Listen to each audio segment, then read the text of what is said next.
The New Jersey State Attorney General is trying to block local authorities from helping in the fight against illegal immigration.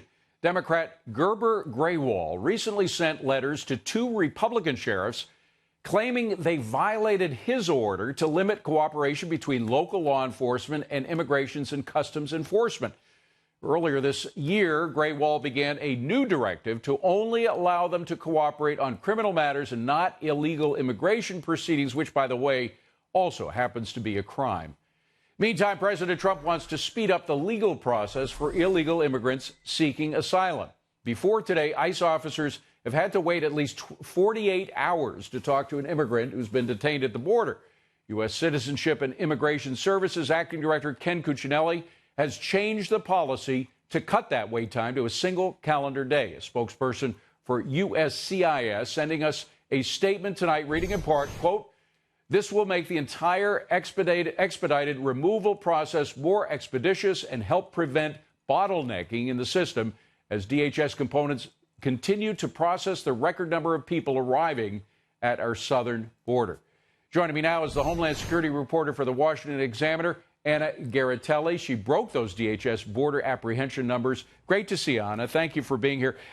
Let's talk about those numbers first of all. We understand at this time of year there is usually a slowdown in apprehension because of the brutally hot weather down south. But this, if you compare it to last year at this time, it is a drop as well. So it does appear that something's working, no?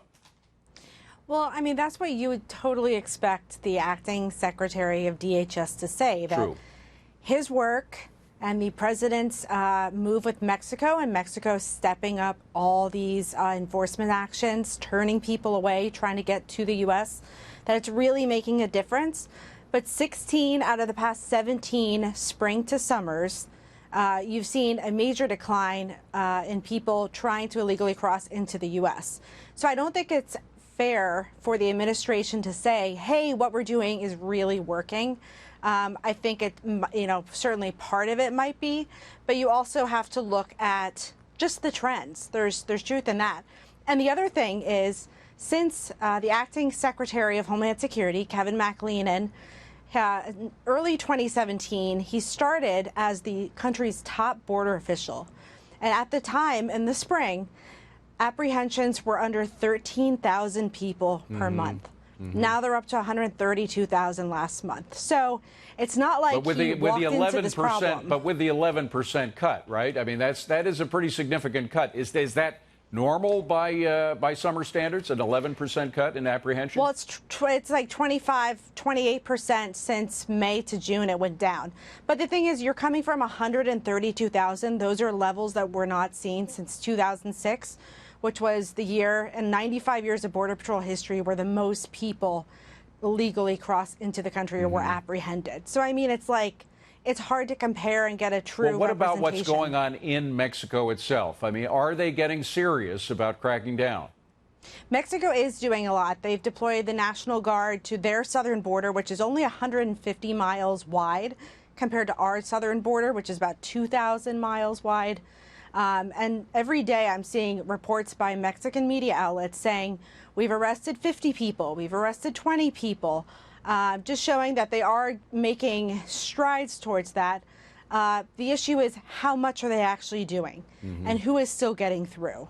You're seeing people from just one sector of the border last month, saw people from 55 countries apprehended in that one area. So it's not just Central American folks who are coming to the U.S. or seeking asylum. I think last year there was 150 countries out of all 190 plus. Wow.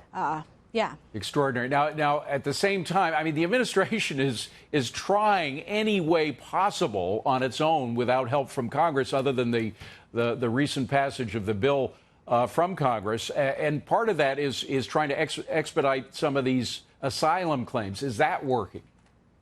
They haven't started it yet, and what they're looking at doing is going down to USCIS officers who do the asylum interviews, being able to speak with people who are in Border Patrol custody after 24 hours that they've been in custody, instead of 48 or 72 hours.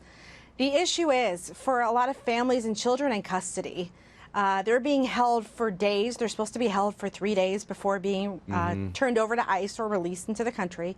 And for adults, one of my sources just told me today in El Paso, they're holding Cuban adults for 2 to 4 weeks because they don't have room to move people to ICE. And so if you're interviewing people after 1 day, I mean, you've got 2 to 4 weeks that you could be interviewing them. Yeah. Very quickly on this issue in New Jersey, I don't know if you heard the report that the Attorney General there is forbidding sheriffs who want to work with ICE officials from doing so. That has got to act. That kind of policy tied in with everything that's going on with the sanctuary cities, the sanctuary states, has got to be a lure for immigrants coming in, no matter what Mexico tries to do at the border. You know, and that's a really interesting point, right? Because when the Trump administration was talking about, hey, maybe we should send everyone to sanctuary cities after they're released from Border Patrol or ICE, that would have actually backfired, right? Because they'd be in sanctuary cities where you would definitely never see them again because those cities, those jurisdictions are not going to cooperate with ICE should they want to, you know, even not get only in not touch cooperating, with make it illegal or try to prevent their sheriffs from cooperating. Exactly. All right. So it's a crazy situation. Anna Giaritelli, thank you very much. We really appreciate you coming in.